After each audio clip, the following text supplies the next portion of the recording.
কোয়েশ্চেনটা হচ্ছে যে do we use god as a service provider?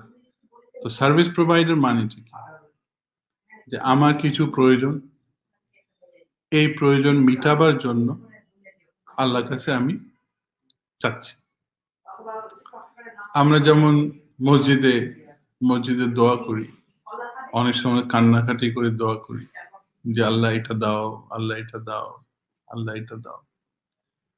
তো এখানে প্রশ্ন হচ্ছে যে আল্লাহ কি শুধু আমাদের দেওয়ার জন্য আমাদের সৃষ্টি করেছেন, নাকি অন্য কোনো উদ্দেশ্য আছে? ফর এক্সাম্পল, দু একদিন আগে একজন চলে গেলেন, তো সবাই ইন্না লিল্লাহি ওয়া ইন্না ইলাইহি রাজিউন পড়ছিল এবং অনেকে কমেন্ট করতেছিল যে আল্লাহ তাআলা এভাবে নিয়ে গেলেন, ইয়াং বয়সে এটসেট্রা। তো এইটা তখন মাথায় একটা প্রশ্ন আসলো আমার। প্রশ্নটা হচ্ছে যে আমরা যখন জীবন পেলাম, আমরা কি জিজ্ঞেস করেছি যে জীবনটা কেন পেলাম? আমরা যদি এটা না জিজ্ঞেস করি যে জীবন কেন পেলাম, তো যখন আল্লাহ জীবন নিয়ে যাবেন তখন কি এটা জিজ্ঞেস করা যায় যে কেন নিয়ে গেলেন? তো এইটা আসছে, এই কনক্লুশনটা আসছে, এই প্রশ্নটা আসছে এটা শোনার সময়।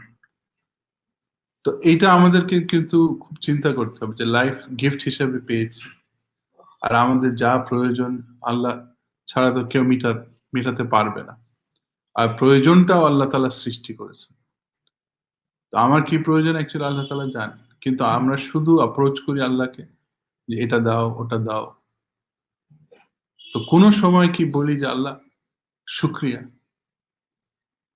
একজন প্রফেট ছিলেন যিনি প্রত্যেক সকালে উঠে বলতেন আল্লাহ শুকরিয়া, তুমি নতুন একটা দিন দিয়েছো, এই যে দিনটা ভোগ করার সুযোগ দিয়েছো, এই কাজ করার সুযোগ সৃষ্টি করেছো আমার জন্য, শুকরিয়া। আমি এটা ভোগ করতে পারি, আমি এটা ফিল করতে পারি, আমি এটা করে একটা তৃপ্তি পাইতে পারি, এটার জন্য শুকরিয়া। তো আজকের প্রশ্নটা হচ্ছে যে আল্লাহ তাআলা কি শুধু সার্ভিস প্রোভাইডার, নাকি অন্য কোনো কারণ আছে আমাদের সৃষ্টি করা? তো এটা দিয়ে শুরু করছি। আমি চাই যে আপনারা প্রশ্ন করেন, প্রশ্নের মাধ্যমে দেখি এই বিষয়টা স্পষ্ট করা যায় কিনা।